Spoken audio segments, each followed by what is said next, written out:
నమస్తే welcome to our channel. So Allu Arjun issue, Pushpa 2 theatre తొక్కిసలాట ఇవంతా మనం చూస్తూనే ఉన్నాం కదా. అయితే ఎక్కడ కూడా అల్లు అర్జున్ని సపోర్ట్ చేస్తూ చిరంజీవి గారు మాట్లాడలేదు అని అనేసి ప్రతి ఒక్కరూ అనుకుంటూ ఉన్నారు. అయితే ఈ సందర్భంలో ఒకటి వైరల్ గా ఉంది స్పీచ్ చిరంజీవి గారిది, నిన్ననే జరిగింది. సో దాని గురించి మాట్లాడదాం. ప్రస్తుతం మనతో పాటు మన స్టూడియోలో సీనియర్ జర్నలిస్ట్ కిరణ్ పోల్దాస్ గారు ఉన్నారు.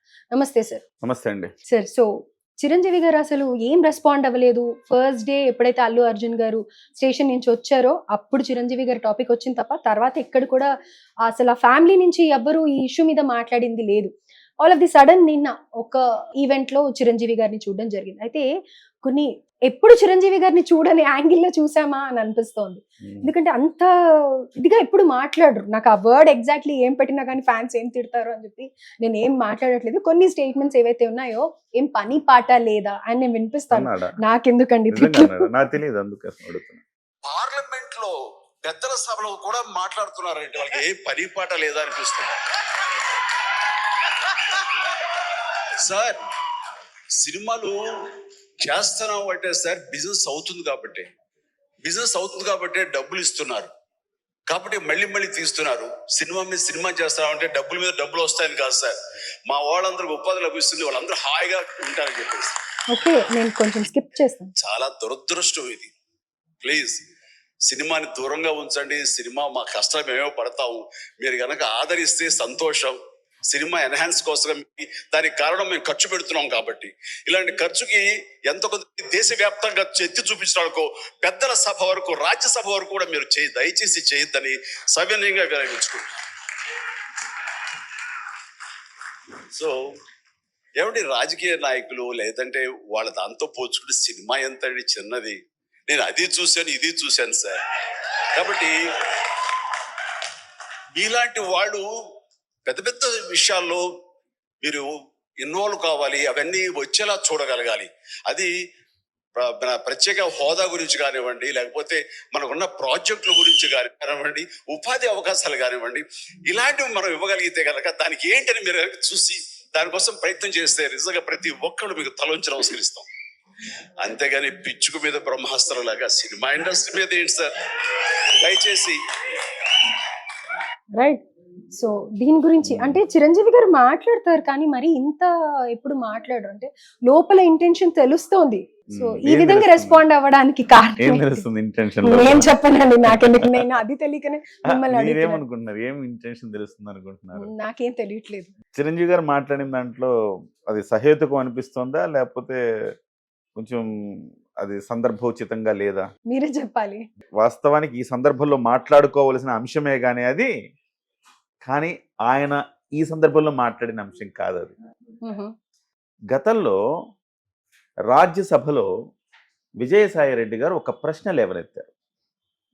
ఏమని? హీరోల రెమ్యునరేషన్ల గురించి. హీరోలు రెమ్యునరేషన్లు ఇన్ని 100 కోట్లు తీసుకోవటం అనే అంశానికి సంబంధించి ఆయన రాజ్యసభలో ప్రస్తావించారు. ఆ సందర్భాన్ని పురస్కరించుకొని రవితేజ గారి సినిమా ఈవెంట్కి వచ్చినప్పుడు చిరంజీవి గారి స్పందన అది. అయితే అది ఎప్పుడో జరిగింది. గత ప్రభుత్వ హయాంలో విజయసాయి రెడ్డి గారు పార్లమెంట్లో లేవనెత్తిన ప్రశ్న. ఎప్పుడు?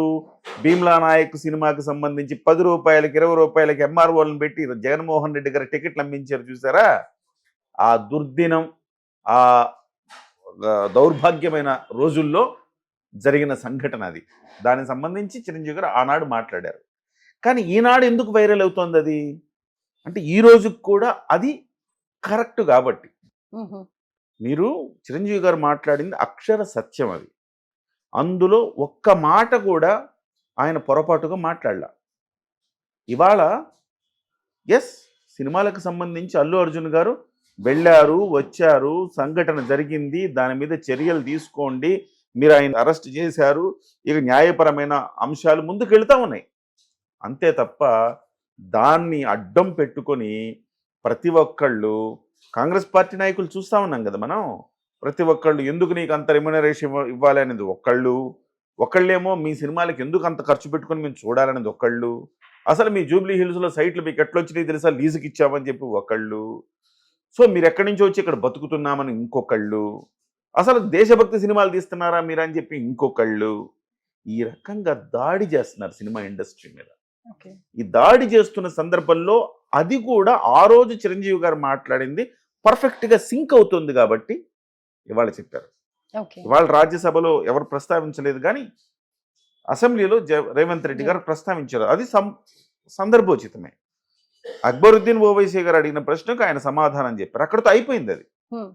దాన్ని చిలువలు పొలువులుగా చేసి ఉస్మానియా యూనివర్సిటీ పేరుతోటి కొంతమంది ఆకతాయి పనులు చేస్తూ, పైగా ఇవాళ కొత్తగా బయటపడుతుంది ఏంటంటే డీకే అరుణ గారు అంటున్నారు, వాళ్ళందరూ కూడా కొడంగల్ వాళ్ళు రేవంత్ రెడ్డి గారు మనుషులు అంటున్నారు. నేను నిన్న కాక మొన్న మీరు బహుశా మీతోనే చేసినట్టున్నా, ఆ ఫోటో తీసుకున్నంత మాత్రాన వాళ్ళు రేవంత్ రెడ్డి గారి మనుషులని ఎలా అంటాము అనుకో. కానీ ఇవాళ అన్నీ కూడా పరిశీలిస్తే కొన్ని విస్తుపోయే అంశాలు బయటపడతా ఉన్నాయి. ఆయన యూత్ కాంగ్రెస్ అధ్యక్షుడట కొడంగల్ నియోజకవర్గానికి. కొడంగల్ అంటే సాక్షాత్తు ముఖ్యమంత్రి గారి నియోజకవర్గమే కదా. నేను అనుకుంటాను ముఖ్యమంత్రి గారు ఇలాంటి చిల్లర పనులు చేయిస్తారా? చేయించరు. రేవంత్ రెడ్డి గారి స్థాయి వేరు, ఎట్లాంటి చేయించరు. కానీ వీళ్ళు ఇలాంటి పని చేసి ముఖ్యమంత్రి గారి దగ్గర మెప్పు పొందుదామని ప్రయత్నం చేస్తూ ఉన్నారు. సో ఆయన సంతోషిస్తాడేమో అనుకుంటున్నారు. ఆయన చేయవలసిన పని ఆయన చేసేసాడు, అయిపోయింది. సో లా అనేది దాని ప్రక్రియ అది కొనసాగుతూ ఉంటుంది అంతే తప్ప ఇవాళ అదేదో తప్పైనట్టు కాంగ్రెస్ పార్టీ నుంచి అనేక మంది నాయకులు ఇవాళ దాడి చేసే ప్రయత్నం చేస్తున్నారు. ఒకళ్ళు అంటారు అసలు ఇలాంటి సినిమాలు ఎట్లా తీస్తారు, వీళ్ళ మీద చర్యలు తీసుకోవాలంటారు. సినిమా అనేది వ్యాపారం అండి. మంచి ఉంటుంది, ప్రతి సెక్టర్లో మంచి ఉంటుంది, చెడు ఉంటుంది. పోలీసుల్లో మంచోళ్ళు లేరా, చెడ్డోళ్ళు లేరా? అలాగే మీడియాలో మంచోళ్ళు లేరా, చెడ్డోళ్ళు లేరా? అందరూ అన్ని, ఏ విభాగము నిఖార్సైంది, ఏ విభాగము స్వచ్ఛమైంది ఏమి లేదండి. ఇవాళ అన్ని కలుషితమైనాయి. అందులో మంచేదో చూస్ చేసుకోవాలి మనం, అంతే. ఇవాళ సినిమాలు కూడా మీరంత మాట అంటున్నారు, మీ ఓటీటీలోకి వచ్చే సినిమాలు ఏమున్నాయండి? ఇవాళ నెట్ఫ్లిక్స్ ఓపెన్ చేస్తే ఎట్లాంటి సినిమాలు వస్తున్నాయి? పిల్లలు చూడగలుగుతున్నారా? మరి మీ పోరాటం ఏదో వాటి మీద చెయ్యండి. ఇవాళ తెలుగు ఇండస్ట్రీని ఇబ్బంది పెట్టే ప్రయత్నం చేయకండి. అల్లు అర్జున్ గారి ఇష్యూ వేరు, సినిమా ఇండస్ట్రీ వేరు, వేరువేరుగా చూడండి. సినిమా ఇండస్ట్రీకి సంబంధించిన వ్యక్తులు మీరు ఇబ్బంది పెట్టదలుచుకుంటే అది మరొక కోణానికి దారితీస్తుంది, తప్పది. గతంలో జగన్మోహన్ రెడ్డి గారు చేసిన పని ఇవాళ మీరు చేస్తారా? జగన్మోహన్ రెడ్డి గారు ఎంత దుర్మార్గంగా వ్యవహరించారు సినిమా ఇండస్ట్రీ పట్ల. మళ్ళీ బ్లాక్మెయిల్ చేస్తారు జగన్మోహన్ రెడ్డి గారు. రండన్నా మీరంతా, మీరు వచ్చి విశాఖపట్నం అందరికి ఇస్తా స్థలాలు, మీ అమ్మ ఇవ్వడానికి అందరికి స్థలాలు, దానికి ఒక పద్ధతి పాడు ఉంటుంది. నువ్వు రా ఇండస్ట్రీ అందరికి ఇస్తా స్థలాలు, స్టూడియో కట్టుకోవడానికి స్థలాలు ఇస్తా, విశాఖపట్నం తరలిచ్చేయండి. ఎలా వస్తుంది? హైదరాబాదు ఇవాళ సినిమా ఇండస్ట్రీ ఇక్కడ స్థిరపడిపోయింది, ఇంకెక్కడికి వెళ్ళదు. కానీ షూటింగ్లు మా ప్రాంతాల్లో చెయ్యండి, విశాఖపట్నంలో చేయండి షూటింగ్లు, సుందరమైన ప్రదేశాలు ఉన్నాయంటాం వేరు. మీరు తరలి వచ్చేయండినా. ఇదంతా కూడా సినిమా ఇండస్ట్రీని రాజకీయాల్లోకి లాగద్దు. ఇవాళ చిరంజీవి గారు ఆ రోజు చెప్పిన అంశం ఏంటంటే, రాజకీయాలతో పోల్చుకుంటే సినిమా వాళ్ళు ఎంతండి అన్నారు. నిజం కాదా? మీరు ఒకసారి ఆలోచించండి. రాజకీయాల్లో మీకు కొన్ని వేల కోట్ల రూపాయల కుంభకోణాలు జరుగుతూ ఉంటాయి. సినిమా ఇండస్ట్రీలో కష్టపడి డిమాండ్ సప్లై రూల్, నిజంగా మీకు హీరోకి 100 కోట్ల రూపాయలు ఇచ్చే డిమాండ్ ఉందనుకోండి, ఇవ్వాలి, తప్పదు. హీరోని చూసి వెళ్తున్నాను నేను సినిమా కంటే, హీరోకి డిమాండ్ ఉంటే హీరోకి చెల్లిస్తారు. నష్టపోయి హీరోకి ఇవ్వడు కదా. ప్రతి రూపాయి వాళ్ళకి ఆల్మోస్ట్ వాళ్ళు వైట్లోనే సంపాదిస్తారండి. బ్లాక్ మనీ చేసుకునే అవకాశం కూడా తక్కువే వాళ్ళకి. రెమ్యునరేషను వాళ్ళు ఎంతో కొంత, మరీ బీభత్సంగా కొంత తక్కువ చూపించవచ్చు. 100 కోట్లు తీసుకునేవాడు ఒక 50 కోట్లు 60 కోట్లు చెప్పొచ్చు, కానీ వేల కోట్ల రూపాయలు వెనక్కి వేసుకునే అవకాశం వాళ్ళకి ఎక్కడ ఉంటుంది చెప్పండి? సినిమా వాళ్ళకి కుంభకోణాలు చేసే అవకాశం ఎక్కడ? కష్టపడి సంపాదిస్తారు. వాళ్ళు సంపాదించే ప్రతి రూపాయి కూడా కష్టపడి సంపాదిస్తారు, దుర్మార్గంగా సంపాదించరు, అవినీతి చేసి సంపాదించరు. నా సినిమా బాగుంటే నువ్వు చూస్తావు, నువ్వు చూసినందుకు వచ్చిన కలెక్షన్ బట్టే నా రెమ్యునరేషన్ ఉంటుంది, నాకు డిమాండ్ ఉంటుంది, అంతే తప్ప నేను ఒక ఫ్లాప్ హీరోకి అంత డబ్బులు ఇవ్వరు కదా. ఇవాళ అల్లు అర్జున్కో, లేకపోతే చిరంజీవికో, లేకపోతే మహేష్ బాబుకో, ప్రభాస్కో వాళ్ళకు 100 కోట్ల రూపాయల రెమ్యునరేషన్ పైబడి ఇస్తున్నారు అంటే గనక, ఎందుకు?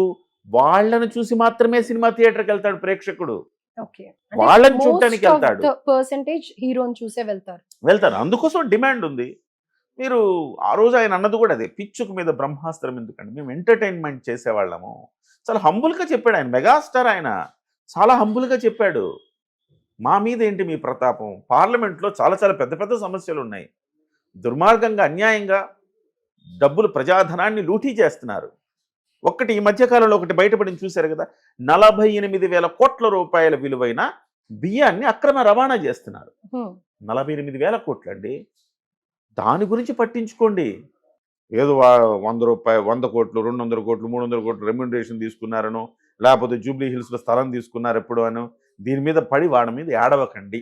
రైట్. ఇది సహజం. అయితే ఇప్పుడు మీరు చెప్పేదాన్ని బట్టి అది ఒక ఓల్డ్ వీడియో, ఇప్పుడు సిచ్యువేషన్ కి తగ్గట్టుగా ఉంది కాబట్టి అంతే. అది వైరల్ అయింది తప్ప చిరంజీవి గారు అయితే ప్రత్యేకంగా వచ్చి ఈ ఇష్యూని అడ్రస్ చేస్తూ మాట్లాడింది కాదు అడ్రస్ అంటారు. చేసింది కదా, గతంలో విజయసాయి రెడ్డి గారు చెప్పిన దాని మీదట ఆయన స్పందించి, కానీ అది ఇండస్ట్రీ అని మాట్లాడారు అక్కడ ఆయన. ఇండస్ట్రీ మాట్లాడారు. అల్లు అర్జున్కి సంబంధించి కాదు. అల్లు అర్జున్ ఇప్పుడు వచ్చింది, ఆయన అప్పుడు మాట ఇండస్ట్రీ మీద ఇబ్బంది పెడుతున్నారు అనేది. అప్పటికే ఆయన జగన్మోహన్ రెడ్డి గారికి వెళ్ళి దండం పెట్టేసి టికెట్ రేట్లు పెంచండి అని చెప్పి అడిగి. ఇప్పుడు ఒక చిన్న మాట చెప్తా, చాలామంది అంటారండి మరి టికెట్ రేట్లు పెంచుకోవటం తప్పు కదా అంటే, మీరు విపరీతంగా పెంచడం తప్పు. ఉమ్, అలా అని చెప్పి 10 రూపాయలకి 20 రూపాయలకి అమ్మించడం తప్పే. సినిమా స్థాయిని బట్టి, వాడు పెట్టిన ఖర్చుని బట్టి దానికి ఒక సిస్టమ్ ఉండాలి. దాన్ని బట్టి మీరు కొంత హైక్ చేయండి. మొదటి వారం రోజులు హైక్ చేయండి. నచ్చినవాడు రెండో వారం చూసుకుంటాడు, తప్పేం లేదు. నీ ప్రొడక్ట్ నువ్వు అట్లా కాదు, ఇంతలోనే తీయాలంటే నీకు ఎక్కడొస్తుందండి? ఇంతలోనే తీయాలంటే నీ చార్మినార్ దగ్గర ఎక్కడో తీసేసుకోవాలి షూటింగ్, ఉమ్, ఉమ్. ఎక్కడో రామోజీ ఫిల్మ్స్లో తీసేసుకోవాలి. అద్భుతమైన locations, larger than the life మీకు కనపడాలి అంటే కనుక ఇవాళ సినిమాకి వెళ్ళే వాళ్ళందరండి కథనము చూడటానికి వెళ్ళట్లా. అవును. అలాంటివన్నీ వెబ్ సిరీస్లు విజువల్ వచ్చేస్తాయి. ట్రీట్ గురించి వెళ్తున్నారు. విజువల్ ట్రీట్ గురించి వెళ్తున్నారు.